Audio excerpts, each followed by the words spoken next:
So ngayon mga kapiso is may sasagutin lang tayo para sa ating isa sa ating subscriber. So paano po ba mag-adjust ng Mbps? Ito yung katanungan niya. Ayan, so sasagutin po natin siya. At shoutout pala kang Dalida Rizal. So one day ago so nag-message sa atin no using Wi-Fi 5 soft. So ang katanungan niya is paano po ba mag-adjust ng Mbps? So ganito yun bossing. Mag-open po tayo ng dashboard. Ayan. Ito yung dashboard ng ating Piso Wi-Fi ngayon. So ngayon is sasagutin po natin yung katanungan mo kung paano mag-adjust. So ngayon i-press mo itong nasa gilid. Ayan. And then system din settings. Ayan. So pasensya na po sa aking lugar kasi squatter po ito. So ang daming ingay dito. Tapos may naglalaro pa sa aking computer shop. Scroll up lang. And then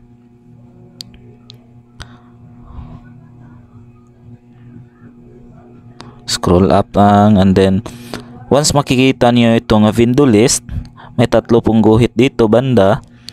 Click natin yan. Tapos yung rates. So same procedure po tayo doon sa ating paggawa ng rates or pag-edit ng ating hours no sa ating mga client. Halimbawa is click lang natin itong yung 5 piso then edit. Then itong nakikita nyo dito banda, ito yung Mbps na ibabato po natin per client. So bali kung gusto nyo ng 10 Mbps yung ibato ng ating client, is dito lang po natin babaguhin yan. At sana nasagot ko yung katanungan mo sir. And don't forget to share sa mga knowledge natin about Wi-Fi window. Ganun lang kasimple din, save mo lang. Halimbawa gusto mo ng 3 Mbps per user kasi yung internet nyo is limited lang yung Mbps na makukuha nyo. So sa akin kasi is naka 100 Mbps yung plan ko. So ayan, 5M or 5 Mbps per user yung aking binibigay ng aking customer. Per client yan ha. Ayan po. So 10 pesos. Ayan, 5 Mbps. Pwede nyong baguhin guys no kung ano yung gusto ninyo. Pero sa akin 5 Mbps po lahat. So after nyong ma-edit, ayan, halimbawa sa akin is ang 20 pesos is 7 Mbps kasi gusto kong maranasan nila yung mas malakas na speed once 20 pesos yung hinuhulog nila.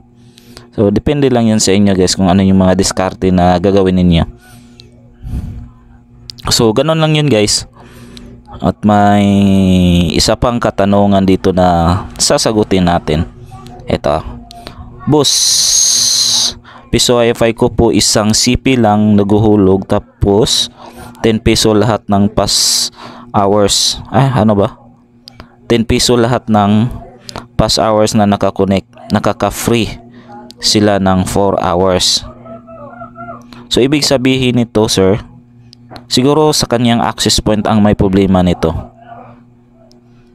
Kasi usually kasi once naka-router mode yung ating access point, so dapat kasi ino-off natin yung DHCP. So dapat kasi isa lang yung magbibigay ng DHCP.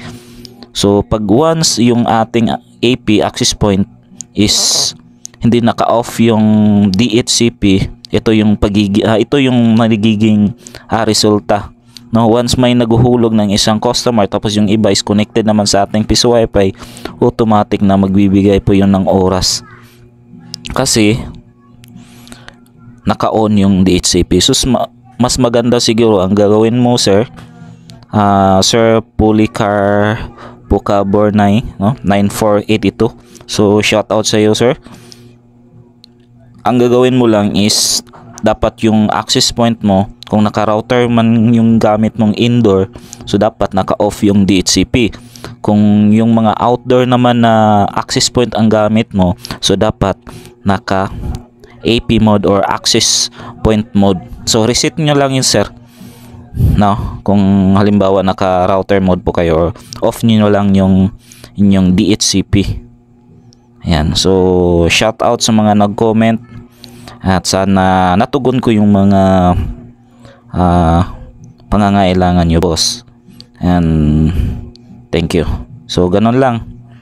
Sana is nakatulong ito sa inyo and thank you.